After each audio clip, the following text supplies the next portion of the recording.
Pak Kevin, hari ini saya akan menjelaskan video tentang materi 1 dan materi 2 dalam machine learning. Pertama-tama saya akan masuk ke dalam penginstalan library-nya dulu. Ini saya akan membuka modul 1 dulu, dan di sini adalah tentang basic dari machine learning. Library yang harus di-download agar bisa melakukan machine learning dalam PC kita. Jadi pertama-tama itu adalah menginstal library yang sangat penting dulu, yaitu konteksnya adalah Python yang sudah ada di laptop saya. Kemudian kita sudah harus pakai Jupyter Notebook, dan ini saya sudah install. Nampai untuk library matematiknya. Kemudian ada Pandas. Pandas itu adalah sebuah program data frame supaya kita bisa melihat data-data yang sudah ada dengan postingan tersebut. Kemudian ada Matplotlib dan Seaborn. Nah, ini untuk library untuk melihat grafik-grafik dan plot ya. Jadi saya sudah install di sini semua. Kemudian scheduler-nya ini adalah tempat database dan algoritma. Kemudian kita ada TensorFlow dan Keras. Proses saya download TensorFlow ini agak aneh ya, karena saya harus menginstal waktu itu Python yang saya gunakan itu adalah Python 13, tetapi saya harus menggunakan Python yang 10. Jadi saya sudah me-regress versionnya, dan akhirnya sudah bisa diinstal TensorFlow Keras. Nah, untuk latihan ini akan saya kerjakan sekarang, yaitu pemahaman Anda mengenai pembelajaran mesin beserta contoh yang pernah Anda temui dan gunakan sehari-hari. Kalau misalnya itu saya telah melihat bahwa di relasi itu ada banyak penggunaan mesin learning. Contohnya itu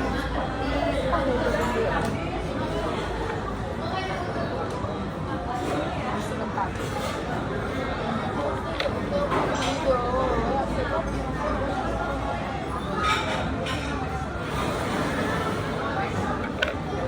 Jadi contoh-contoh dari machine learning dalam hari-hari itu adalah yang dekat sama HP kita saja, yaitu deteksi penipuan.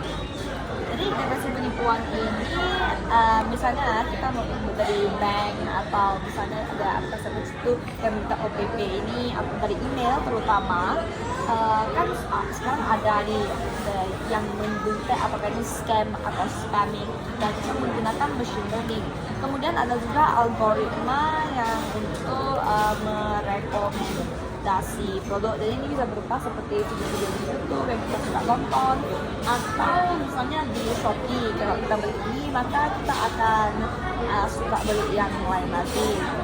Lalu kita juga ada contoh machine learning di real life ini adalah apa ya namanya ya, voice recognition. Voice recognition ini terutama penting ya ketika kita menggunakan personal assistant seperti Hey Google atau misalnya Siri. Jadi orang lain itu nggak bisa menggunakan HP kita sendiri untuk mengaktifkan itu.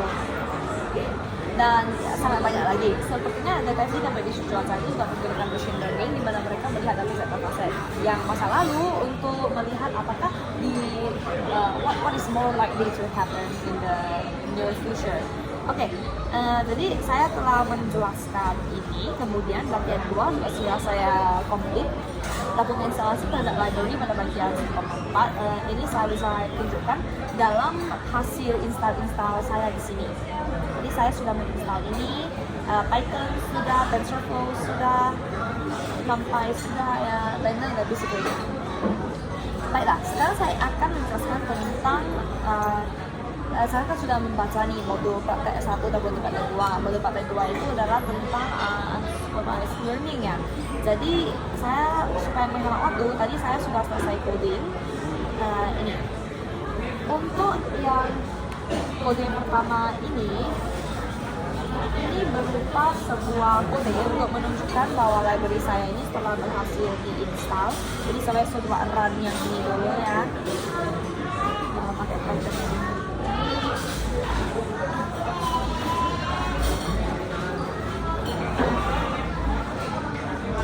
Oke, library berhasil diinstal. Next, saya ini akan menunjukkan cara memuat dan memahami dataset dari internet.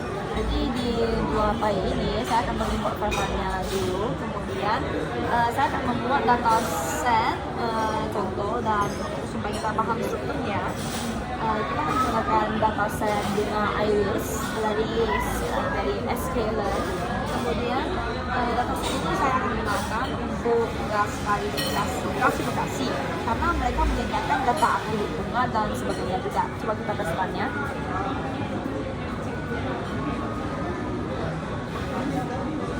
Oke, baik.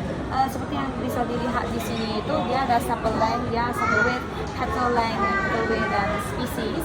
Jadi ini telah dibagi supaya kita bisa melatih dan menguji ya data irisnya ini ya. Dataset ini memiliki 4 fitur yang saya sudah tunjukkan tadi. Lalu kita ke program selanjutnya, yaitu adalah yang ketiga. Program ketiga ini adalah untuk regresi linear dan memprediksi nilai continuity. Jadi kita akan mulai dengan regresi linear dulu. Ini adalah jenis supervised learning yang digunakan untuk memahami nilai kontinu. Jadi dalam demo ini saya akan membayangkan dataset di mana saya ingin memprediksi harga rumah yang sangat mahal itu berdasarkan luas tanah. Jadi ini adalah prediction. Saya run dulu.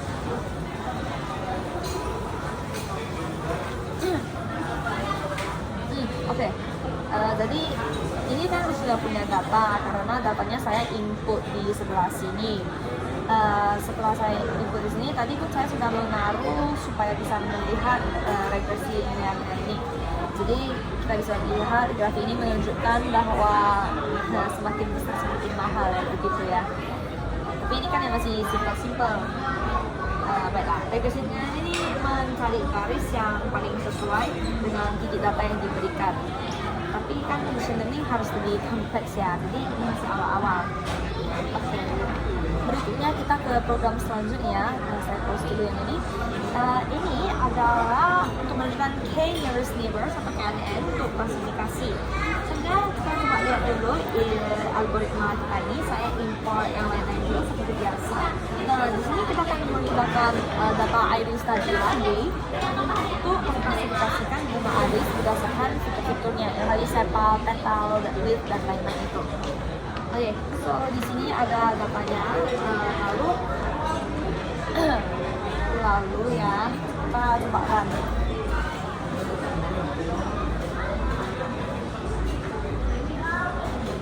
Nah, sebelum kita lihat ke grafiknya, kita bisa lihat ke sini dulu.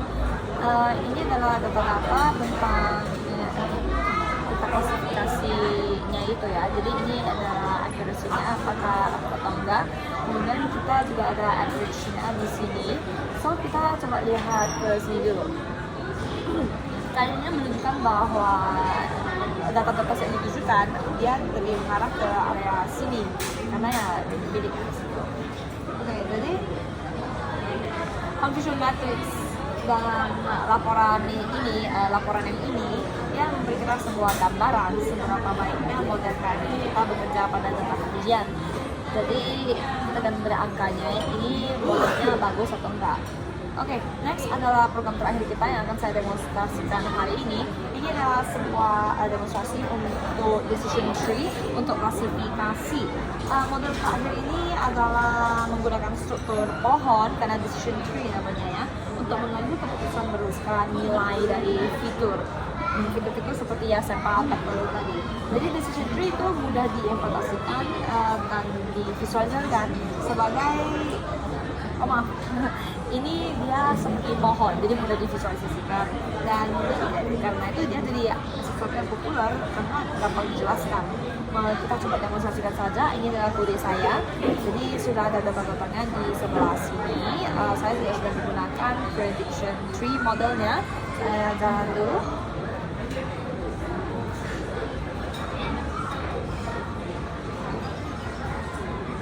Ini sudah jalan dulu ya.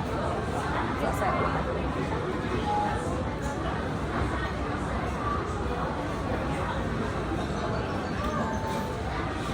Oke, ini adalah decision tree kita.